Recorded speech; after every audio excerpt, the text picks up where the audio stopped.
시청자 여러분, 다석 유용모 선생님의 전기를 소개하는 다석 공부방 시간입니다. 다석 공부방이란 근현대 대한민국의 철학사에서 유일무이하게 한국 철학과 종교 사상을 정립하신 다석 유용모 선생님의 일생과 사상의 주요 내용을 공부하는 시간입니다. 2008년 대한민국의 수도 서울에서는 세계 철학자 대회가 동양에서 유일하게 열렸습니다. 그때 대한민국은 허겁지겁 조선시대의 이황, 이이, 송시열, 정약용 그리고 근대에 들어와 다석 유용모 선생님과 그의 제자이신 함석헌 선생님을 한국의 철학자로 내놓으신 것이죠. 결론은 세계 철학자들은 한국의 유일한 한국 철학자는 한국 종교사상가는 다석 유용모 선생님이라고 결론을 내렸습니다.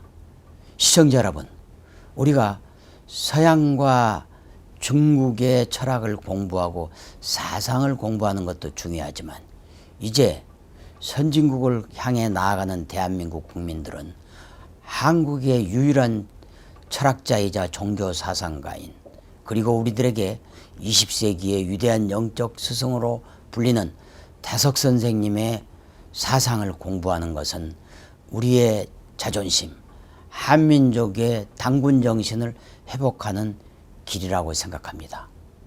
시청자 여러분, 함께 다석 유용모 선생님의 순수 한국 철학을 공부하시죠. 공부방의 주요 교재는 아주경제신문이 장기 연재해오고 있는 21세기 대한민국 정신과 집비익 시리즈 올라의 성자 다석 유용모 편입니다. 오늘은 광주역에서 내린 유용모가 만난 그 눈빛으로 전합니다. 이세종은 이런 말을 남겼다. 우리가 산다는 것은 스스로 사는 것이 아니다. 산 것이 내게 붙어 있다. 그것이 떠나면 나는 죽는다. 하느님께서 나와 함께 하시면 내가 살 것이요. 하느님께서 내게서 당신의 선한 것을 도로 찾아가시면 그때는 찌꺼기밖에 남지 않으니 나의 육체도 살 수 없어 죽고 마는 것이다. 인간들은 이것을 죽었다고 한다. 사실은 죽는 것이 아니라 하느님께서 내게서 맑은 것을 도로 찾아가심으로 남은 것은 썩는 것이다. 이것을 보고 사람들은 썩었다고 하는 것이다. 나무를 불에 태워버리면 그 나무는 죽은 줄로 알지만 태운 죄를 걷어 다른 나무에게 거름으로 주면 그 비료 성분 덕택으로 잘 산다. 그 나무가 죽었다고 해서 아주 없어져 버리는 것이 아니다. 사람의 육체도 이와 같다. 유용모는 이연필과 함께 이세종이 살던 화순군 도안면을 둘러보았다. 그는 이세종을 성인이라고 호칭했다. 유용모의 말이다. 성인은 무엇인가? 물질에 빠지고 미끄러지는 나를 물질을 차버리고 깨끗해져 보려는 사람이 아니겠는가? 내 위에 누가 있으랴 하는 자는 지각이 없기로 마치 철없는 사람과 같다. 자기 머리가 가장 위인 줄 알고 일을 저지르니 못되고 못난 짓이 될 수밖에 없다. 이세종의 사상은 유용모에게 깊은 영감을 주었을 것이다. 특히 유용모가 성인이라는 호칭을 서슴없이 붙인 것은 그가 인간의 짐승 본능인 탐진치 욕망을 완전히 끊었던 사람이기 때문이다. 유용모가 얼라의 길에 대한 확신을 가지게 된 데에는 거침없이 깨달음의 길을 걸어간 선각의 결행이 하나의 의미심장한 표지판이 되어줬을 것이다. 거기에 이세종의 제자 이연필이 두 성자의 영적 가교가 되어주었던 점도 특기할 만하다. 광주에서 이세종이 죽기 한 달 전인 1942년 1월 4일 서울의 유용모는 중생 즉 거듭남을 체험하고 있었다. 하느님을 생전에 느끼는 파사에 든 것이다. 유용모가 십자가에 기대는 신앙이 아니라 십자가를 지는 신앙을 말하였을 때 이세종은 십자가를 지려는 사람이 없다. 행위를 고치고 어려움을 참고 거듭난 생활을 하는 것이 십자가를 지는 생활이다라고 역설하고 있었다. 핍박받는 식민지 조선의 남쪽과 북쪽에서 놀랍게도 서구 기독교의 영성이 그 원형의 뜻을 돋우며 피어오르고 있었던 셈이다. 이 기적의 시대, 뜻밖의 심오한 역사를 우린 잊을 수 없다. 1972년 10월 22일 유영모는 다석일지에 이런 시를 남겼다. 전후 래파 64 강승 3월 2호목 북리 남리 교류제 삼합 참여 현계명 앞뒤로 오고 갔네 64년에 승우는 3월 25일 목요일에 내려왔지. 북쪽의 이 선생과 남쪽의 이 선생이 유영모와 교제했네. 세 사람이 현동함과 함께 계명산에 있었네. 아마도 호남, 광주, 방림동의 동광원 분원인 경기도 벽제 욱고루 계명산 수녀촌에 다녀온 기억을 떠올리며 쓴 시였을 것이다. 북쪽의 2구는 이승훈이고 남쪽의 2구는 이연필이다. 이승훈은 1864년에 낳고 이연필은 1964년에 세상을 떴다. 첫 행은 그 우연한 일치를 말하는 것이다. 두 번째 행에는 유영모의 기지가 발휘된다. 강승은 내려오고 올라감, 즉 태어나고 죽음이란 뜻이지만 승은 이승훈의 승자이기도 하다. 이승훈이 탄생한 것은 3월 25일 목요일이었다. 여기에 다시 이연필을 끼워 넣었다. 이연필이 죽은 것은 3월 18일이었기 때문이다. 이 행을 조금 늘릴 수 있었으면 강승 3월 2호 목일 8일 수라고 했을 것이다. 3월 25일 목요일에 태어났고 3월 18일 수요일에 돌아갔지. 이승훈의 탄생과 이연필이 죽음이 있던 그 봄날을 함께 기린 행이다.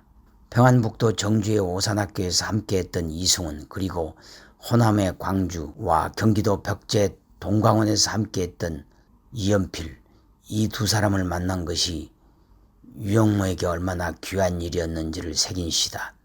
그와 더불어 현동안이 함께했음을 기록해 놓았다.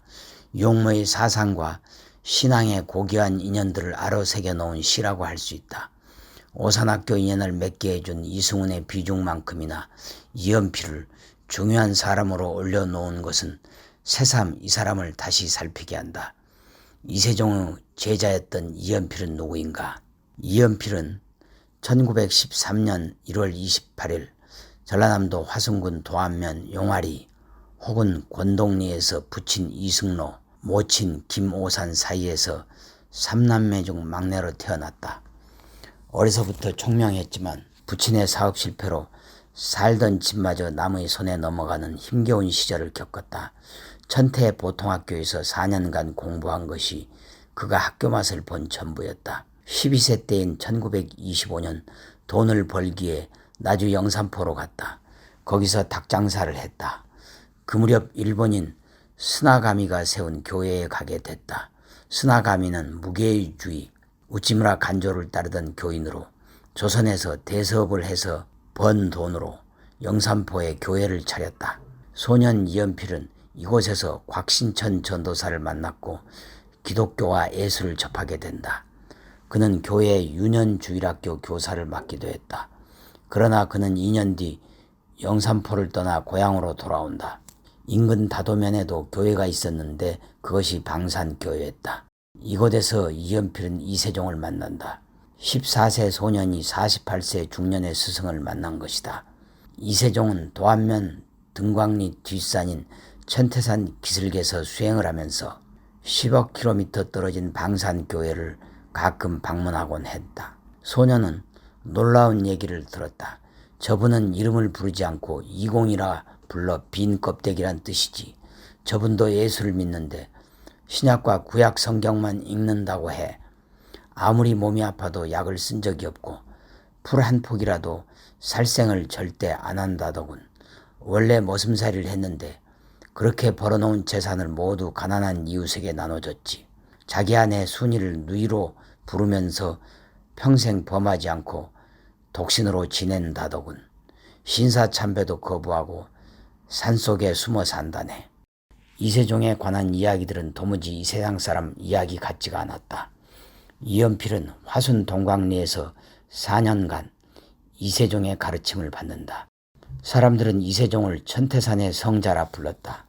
많은 이들이 그의 소문을 듣고 가르침을 얻으러 찾아왔다. 1932년엔 최응종과 강순명이 찾아왔다. 최응종은 이세종보다 한 살 아래로 당시 52세였다. 강순명은 최응종의 사이로 34세였다. 이연필은 19세였다. 당시 나은 자를 위해 일생을 바치기로 결심했던 최응종은 광주 나병원을 운영하고 있었고 이듬해 나은 자 500명을 이끌고 광주에서 서울 조선 총독부까지 15일간 나환자 구하기 행진을 벌이게 된다. 강순명은 4년 전인 1928년 독신 전도단을 만들었고 1932년 고든 에비슨이 설립한 광주 농업실수학교를 운영하고 있었다. 이세종의 천태산에 모인 그들은 창세기 1장에서 3장의 에덴동산 주제에 해석을 놓고 논쟁을 벌인다. 이 자리에서 최응종과 강순명은 이세종의 제자 이연필의 출중함을 발견했다. 두 사람은 이연필을 농업실수학교 기숙사에서 공부를 하도록 했고 강순명의 독신 전도단에서 일하도록 했다. 독신 전도단은 1928년 7월에 설립된 단체다. 강순명은 당시 기독교인을 중심으로 유행하던 해원운동의 영향을 받아 20여 명으로 광주 독신 전도단을 만들었다. 이들은 광주 내 기독교단으로부터 박해를 받았고 1934년 순천으로 본부를 옮긴다. 20대 초반이 된 이연필은 이 단체 속에서 큰 영감을 받았다. 그러나 순천으로 따라가지는 않았고 광주의 제맥교회, 현재의 신안교회에서 전도사로 일하면서 3년간 교회 기독교 생활을 한다. 일제의 신사 참배 강요가 심해지면서 교회 일을 그만두게 된다. 이후 이연필은 서울로 갔다. YMCA 기숙사에서 지내면서 야간부 영어반을 공부했다. 이 영어반에서 원경선, 즉 불문 설립자를 만났다. 또 YMCA에서 현동환과 유영모를 만났다. 1936년에서 1938년까지 2년여간 20대 이연필은 40대 유영모를 만나 그 영적인 감화를 받았다. 이후 다시 광주로 내려가 결혼을 한다. 신부는 백영은 목사의 처제 황혼용이었다. 독신과 동정을 강조했던 스승 이세종의 가르침을 벗어난 결행이었다. 1940년 아내가 임신을 했다. 그런데 자궁의 임신이었다. 아내의 목숨이 위태했으나 선교사 존 프린스턴 주니어의 도움으로 아내를 살렸다. 아이를 포기할 수밖에 없었다. 이 사건은 그에게 큰 충격을 주었다. 27세 남편 이연필은 24세 아내와 해혼을 선언했다. 그는 도안면 청소골 꾹고루의 마당바위 위에 앉았다. 이연필의 영적인 고뇌가 깊이 진행되고 연걸었던 그 자리다. 1943년 이연필은 남원의 3.1 목공소 장인 백영음의 친척이 운영하던 곳에서 성경을 강의하기 시작했다. 이듬해 남원에 이름 없는 공동체가 생겼다. 움막을 짓고 모여 살면서 농사를 지으며 성경 공부와 수행 생활을 하는 이연필 운동이 시작되었다. 1947년 9월 남원 골짜기의 선인내에서 어린 소년 7명과 소녀 7명을 모아 성경을 가르친다. 아이들은 움막을 스스로 지었고 풀뿌리와 쑥, 쌀가루를 탄 물로 허기를 채우면서 공부했다. 또 남원군 수지면 갈촌마을 뒷벌 서린내에서 10km 떨어진 곳의 갈보리에서도 성경 강의를 했다. 이연필 운동이 제대로 펼쳐진 때는 동광원 귀론 시대이다. 여순 사건은 1948년 10월 19일에 일어났고 1949년 4월 반란군 주도 혐의자들이 사살됐다. 이후 부모 잃은 고아들이 쏟아져 나왔다. 목포에서 고아원을 하던 윤치호는 광주 YMCA 정인세 총무를 찾아 고아원 운동을 제안했다. 광주를 중심으로 저명인사 70명이 모였다. 길거리의 아이들을 걷어들여 제대로 키우기 위한 그 운동을 동광원이라고 불렀다. 정인세는 동광원 운동을 이연필과 손잡고 했으며 실제로 모든 실무활동은 이연필과 그의 제자들이 했기에 동광원은 이연필의 운동단체로 알려지게 됐다. 당시 이연필은 화학산 소반 바위 밑에서 무건수도를 하며 깨달음을 얻어 단체를 만들었는데 그것이 9.15원이다. 동광원과 9.15원은 동이라는 것을 가리키는 두 이름이라 할 수 있다. 동광원은 과사업을 위해 시작됐지만 이후 기독교 수도단체로 나아갔다. 1990년 현재 동광원 회원은 전국에 200여 명 정도 된다. 광주 박림에 본원이 있고 분원은 전남 곡성, 한평 진도, 도암, 전북 남원, 전주, 광주 자매, 무등산 단체가 있고 경기도 능곡과 벽제 계명산, 가롤에도 있다. 동광원 회원들은 노동수도를 하며 농사로 자급자족한다. 어떤 원조도 받지 않으며 자활생계를 한다. 교회 예배에 나가지 않는 이들을 기성교회에서는 신중파, 금욕주의자, 이연필파로 불리며 이단으로 취급되기도 한다. 1946년 광주 YMCA 총무인 정인세는 서울에 와서 서울 YMCA 총무 현동안에게 이연필에 대한 이야기를 했다. 정인세는 이연필을 보기 드문 기인으로 소개했다. 현동안은 유영모에게 이런 이야기를 전하면서 광주에 가서 강연도 하고 이연필도 만나보시는 것이 어떻겠느냐고 제안한다. 이래하여 그의 봄날 광주 YMCA에서 유영모 강연이 잡힌다. 당시 광주 YMCA 이사회 회장은 최응정이었다. 유영모와 현동안은 호남선 열차를 타고 광주역에 도착했다. 역사에는 정인세와 이연필이 마중을 나와 있었다. 유영모와 이연필은 정중한 인사를 주고받았다. 그리고 서로의 눈빛을 깊숙이 바라보았다. 아주 잠깐 두 사람은 그렇게 서 있었다.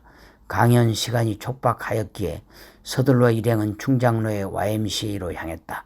앞에는 유영모와 이연필이 걷고 뒤에는 현동안과 정인세가 걸었다. 유영모와 이연필이 말없이 걷자 뒤따라오던 현동안과 정인세도 묵묵히 걸을 수밖에 없었다.